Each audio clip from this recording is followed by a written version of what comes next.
మొన్న ఢిల్లీ జంతర్ మంతర్ ఉద్యమం వెనకాల కోచింగ్ సెంటర్ల వాళ్ళు ఉన్నారు.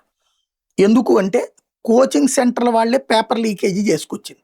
ఆ పేపర్ లీకేజీల మీద యాక్షన్‌లో భాగంగా కోచింగ్ సెంటర్ల సంగతి తేల్చారు. ఓ పక్కన కాన్సాబ్ లాంటి వాళ్ళ కథలు కూడా అప్పుడే బయటకొచ్చింది. బీహార్ ఇష్యూస్ కానీ. దేశంలో ఈ నీట్ పరీక్షని పెట్టడం వల్ల భారతదేశం మొత్తం మీద అతి పెద్దదైనటువంటి సంక్షోభం కోచింగ్ సెంటర్‌లకొచ్చింది. కార్పొరేట్ కాలేజీలకొచ్చింది. ఎందుకని? ఇదివరకు మీకు గుర్తుంది కదా! 1, 1, 1, 2, 2, 2 ఎంసెట్‌లో మాయే ర్యాంకులని చెప్పుకోవడం.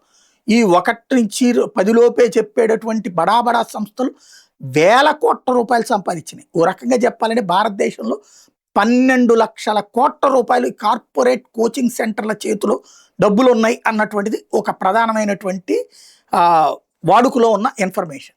ఈ సెంటర్లు అవసరమైతే పాలకుల్ని సైతం మార్చగలిగినటువంటి శక్తివంతమైనటువంటి వ్యవస్థలు. వీళ్ళకి ఎత్తు పెట్టాడు నరేంద్ర మోడీ. ఏందది? నీట్ జాతీయ స్థాయిలో పెట్టడం. ఇదివరకేంటి ఎంసెట్ కోచింగు ఎన్ని రాష్ట్రాల్లో రాయాలో అన్ని రాష్ట్రాలకి తగినటువంటి ఫీజు కట్టాలి ఇక్కడ.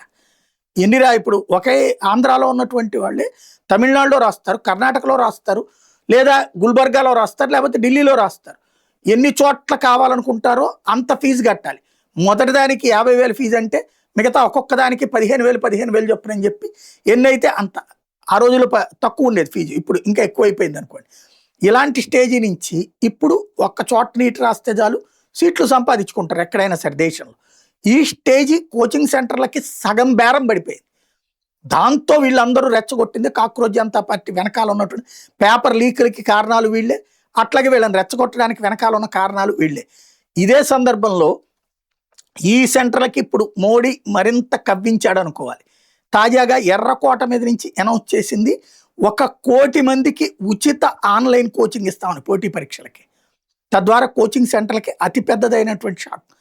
మాఫియాల్ని నడుపుతుంటున్నటువంటి వీళ్ళకి అతిపెద్దదైనటువంటి షాక్. వీళ్ళందరూ మరింత పగబడతారు.